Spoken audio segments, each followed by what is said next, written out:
Hey guys, very special episode of The Right Roast today because this is going to be about our coffee club, special edition, right here in my hometown of London. So what we're going to do is give you a unique insight into what it takes to select 4 coffees for our coffee subscription.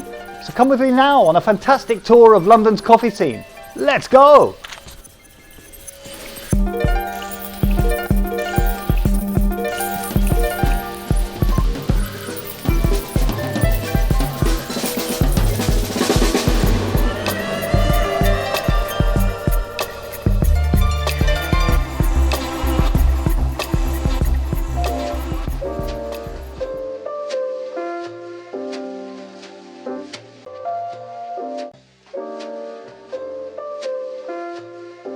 Here it is.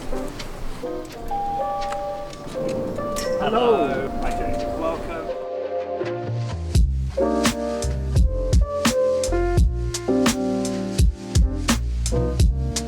We've got some single farmer lots from Primavera from Huehuetenango in Guatemala. We're going to taste one of those today because that's just arrived in the building. We're going to do 2 test roasts on Tuesday because we've got designs on like running a bit of a new dialing in the roast process with the team.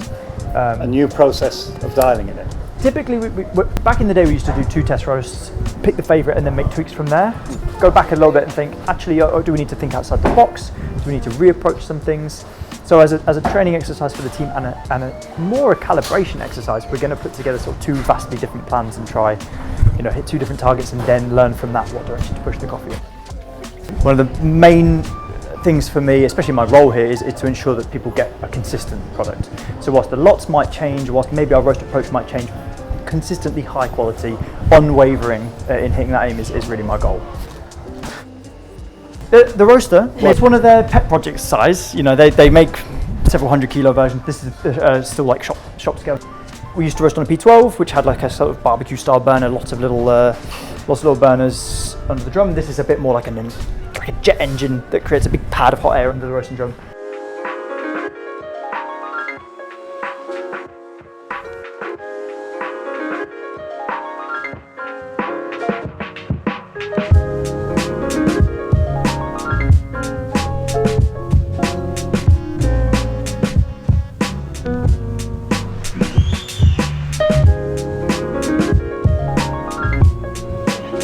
Yeah, Emilio Gomez, this is Nicaraguan, really close to the border with Honduras. He was doing something in Nic that was a little unusual because he was extending fermentation.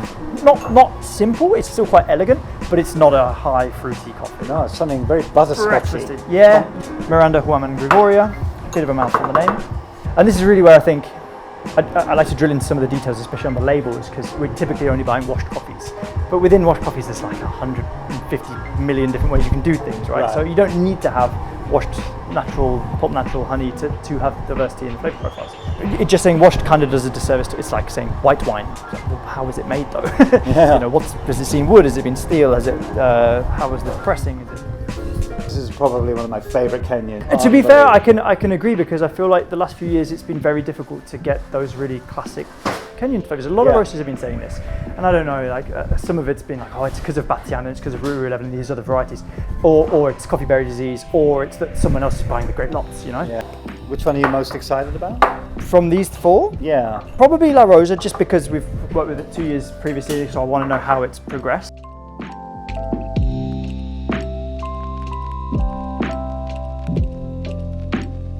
We're at 4 minutes, I'm going to break. Do you want to also break? Yes, please. Cool. Real mix up. Yeah, I like to churn. I want to get a 21% extraction.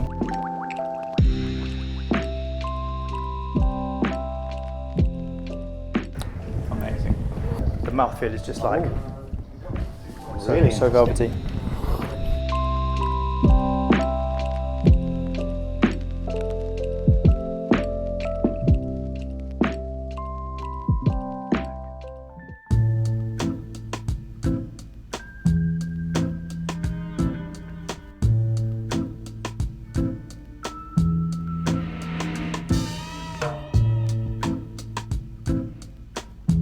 We're here at Plot.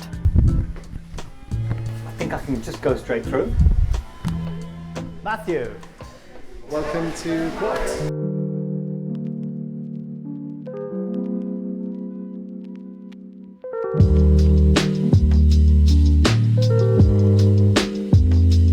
So this is our training room.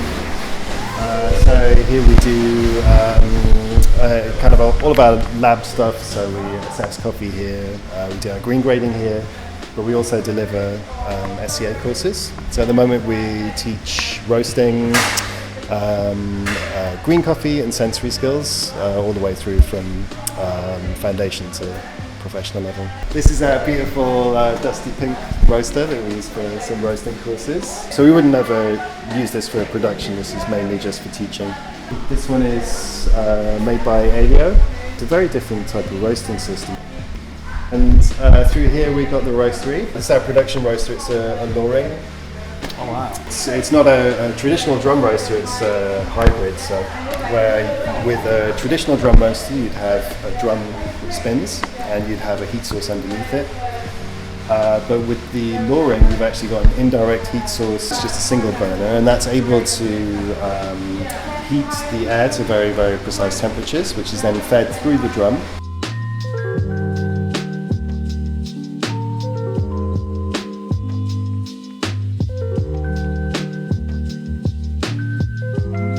Yeah, we've been discussing something that might fit with one of your subscriptions. There's been global issues with shipping, a shortage of labour as well as shipping containers. Everything has kind of suddenly arrived all at once. So we've been working with a farm called La Senda for quite a while now. They've been concentrating on really upping the quality and doing loads and loads of experimental microlots. We've got a champagne yeast natural. They've basically added champagne yeast and kind of fermented the coffee as whole cherry before drying.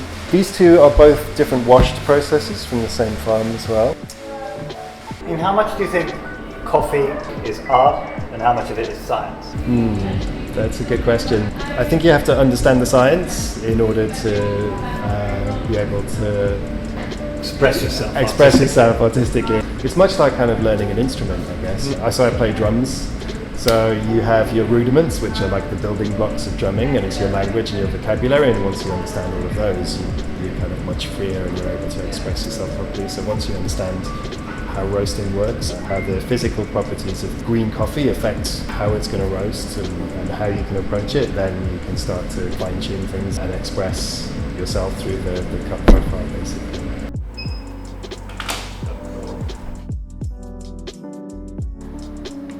When I broke it, I found like a real release of peach.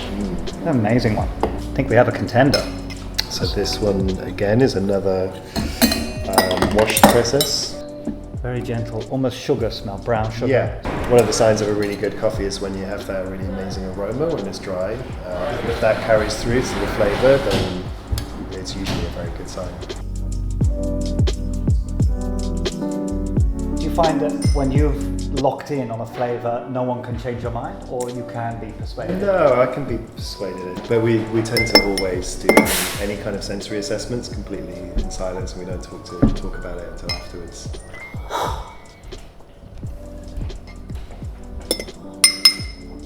Definitely tastes like a Kenyan. This is from Tenango in Guatemala. Unbelievable. Where flavour comes from is it's coming from all kinds of different places. So this is a great example of why the old ways of thinking about origin and specific flavour is kind of starting to be a little bit kind of outmoded now. Ethiopian style coffees and other origins, and yeah, now absolutely. a Kenyan. I've tasted some amazing Peruvian coffees that really remind me of Ethiopian coffees before.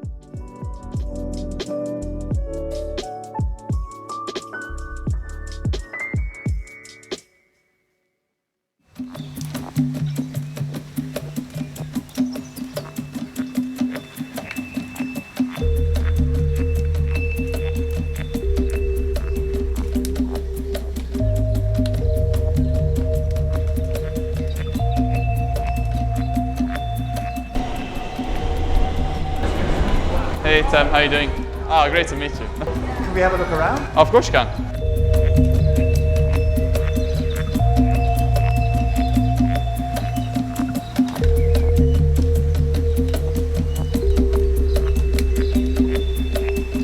There may be some noise, but yeah, we can generally look around. Wow, that's a big program. Yeah, it's UG22, so not one of the smaller models, but at the same time not the bigger. We actually got that from Bonanza Coffee in Berlin. Oh really? And we know that we have convection roasters out there, like fully convection, and I think that these roasters still bring something in terms of a balance between conduction and convection.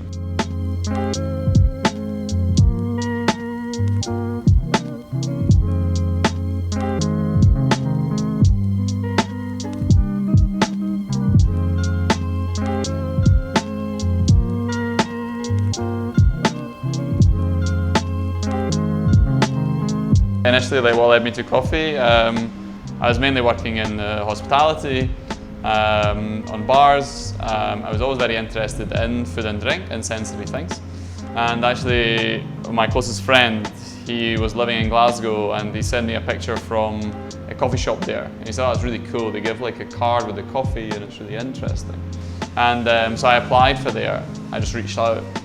And they were a small coffee and roaster. Their roasting team moved to found the Good Coffee Cartel, which now exists in Glasgow. And I was there for a couple of years, so I moved to London for that reason, because I believe that London is the most, well, one is the busiest city, and busy cities have an advantage of volume. And I found Watch House after a year of being in London. I came in with the idea of trying to put its coffee on another level. At the same time, develop myself. So I've been with Watch House for nearly 4 years. And then along that journey, I've brought in loads of amazing coffee people and the brand itself and everything else it does around design and everything that it's trying to push fits for doing excellent coffee. And I would describe this as a more process-driven coffee. Bit of lavender, it has got florals again. Yeah, I agree. Whereas I would say this is a very terroir-driven coffee. Like it's Yirgacheffe, like you really feel that expression of Yirgacheffe. This is like a Willy Wonka moment where you keep tasting new things. And I like that you say that, because that for me is the filter experience. It's like every sip something a bit new is what you want. It starts hot and then it gets cooler, and you want to see that flavour evolve.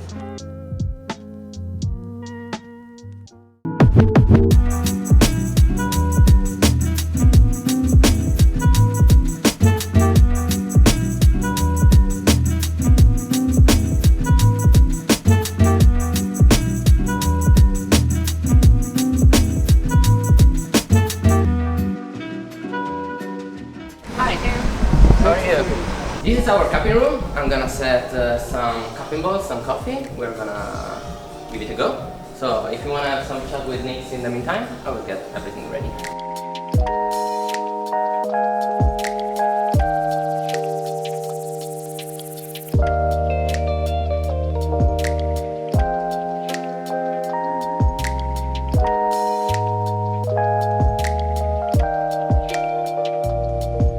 The two coffees that in running for the selection is one's a washed Ethiopian from Diabenza, the great exporters. They've just had astonishing quality over the last 12 months. This is a Bombat dry fermentation from the Bombat dry mill. This particular coffee is a very particular dry ferment in the initial stages, and then like a fully washed coffee, right? Most of the coffees that we cupped over the last crop cycle in Ethiopia were exceptional, like really exceptional. To the point where there was a moment where I was like, why the fuck aren't I buying just all Ethiopian coffees this year? Because they were that good and such value for money, right? Oh, and the other one was this is a full natural long ferment, 72-hour ferment from Villa Maria in Colombia. They essentially buy cherry from a lot of the surrounding producers and process it in this particular way, which is a really intensified 72-hour fermentation over a full natural. It's a good example of how specialty and direct relationships and kind of smaller private exporters can, push innovation, right? Yeah. I think that's the takeaway.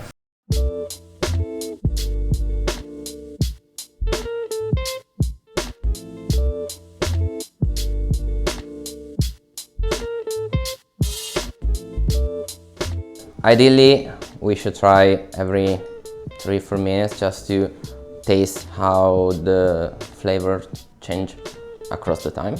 And so let's go for the first one. Incredible, straight away. Floral explosion. Amazing. It's a coffee that I can drink in every moment of the day. That was much more crazy when it was hot. I prefer this. Yeah. I love this bomba.